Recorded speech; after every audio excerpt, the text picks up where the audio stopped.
साहब, जी। जनरलाइज वे में तो मैं नहीं जाना चाहता इस मामले में जो आप कह रहे हैं, लेकिन इस केस को लेकर के अभी मैं पूरा जजमेंट तो 1000 पन्ने का नहीं पढ़ पाया, लेकिन जो मोटे मोटे रूप से जो चीजें पढ़ा, जी। और हमारे पूर्व जो कांग्रेस के भाई भी बोल रहे थे उनको भी मैं सुन रहा था।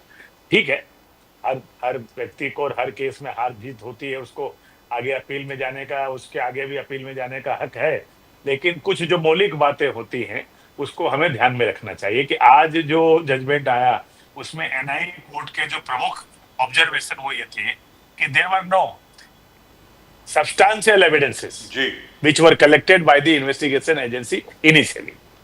The investigation agency, namely, initially was ATS. Yes. They, that time, no BJP was there in ruling, neither at state nor at center. Correct. और उसके बाद उन्होंने कहा कि बेसिक चीज जो जो होती है, पंचनामा जिसको कहते हैं, पंचनामा जैसे चीज को बरोबर से नहीं रिकॉर्ड किया गया। फिंगरप्रिंट जो बहुत महत्वपूर्ण एविडेंसेस होते हैं उनको कलेक्ट नहीं किया गया। अगर मान लीजिए आप सुप्रीम कोर्ट भी चले जाए, विथ रेस्पेक्ट हाई कोर्ट भी चले जाए, तो वहां भी तो ये चीजें पूछी जाएगी ना कि बेसिक किसी को कन्विक्ट करने के लिए ये एविडेंसेस तो चाहिए कि उनका फिंगरप्रिंट चाहिएगा, पंचनामा बरोबर चाहिएगा, एविडेंसेस चाहिए। वो आपके पास रिकॉर्ड पे एटीएस ने नहीं लाए, तो आप कहां से कोई चीज जीत जाओगे और कैसे आप जुडिशरी को ब्लेम करोगे और कैसे किसी को ब्लेम करोगे? So this way there is a lacuna in investigation initially when this case was with ATS.